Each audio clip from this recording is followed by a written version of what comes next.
আমি মুশতাক ফৈজি গরিব মানুষের টাকা নিয়ে চলবো এই চিন্তা কখনোই ছিল না। আমি মেহনত করে খাওয়াই না মানুষ, আমি কাম করে খাওয়াই না মানুষ। এখন আমি কাজ করি। আমার দরবারের এরিয়া এই যে আপনাদের মোহাম্মদুল্লাহ গেছিল, জিজ্ঞেস করেন। আমার দরবারের এরিয়া 1800 শতক। মারহাবা বলবেন? 1800 শতক জায়গার উপরে আমার 10টা প্রতিষ্ঠান। একটা জিকিরের জন্য খানকা আছে, একটা দাখিল মাদ্রাসা, একটা নুরানি মাদ্রাসা, একটা হাফিজিয়া মাদ্রাসা, ধাতব্য চিকিৎসালয়, গণপাঠাগার, গবেষণাগার, ছাত্রাবাস, ইয়াতিমখানা, মসজিদ। মারহাবা বলবেন না? 10টা প্রতিষ্ঠান আমার।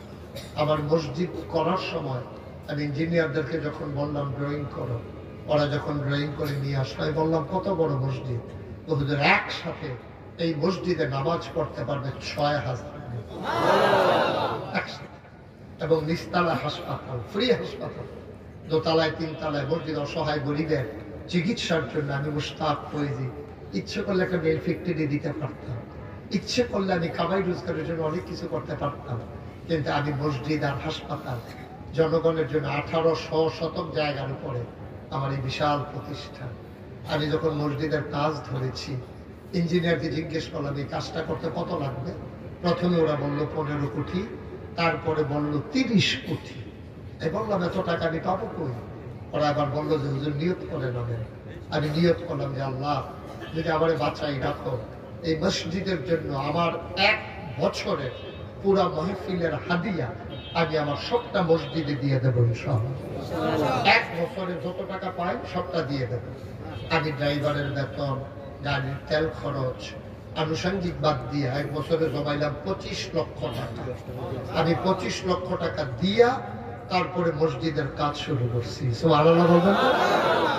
আজকে পর্যন্ত প্রায় 4 কোটি 93 লক্ষ টাকা আজকে পর্যন্ত খরচ হয়ে গেছে। 1 টাকাও ঋণ নাই, ব্যাংকে আরো টাকা জমা আছে। এক চলতেছে চলমান, আমি কাজ চালাই যেতেছি।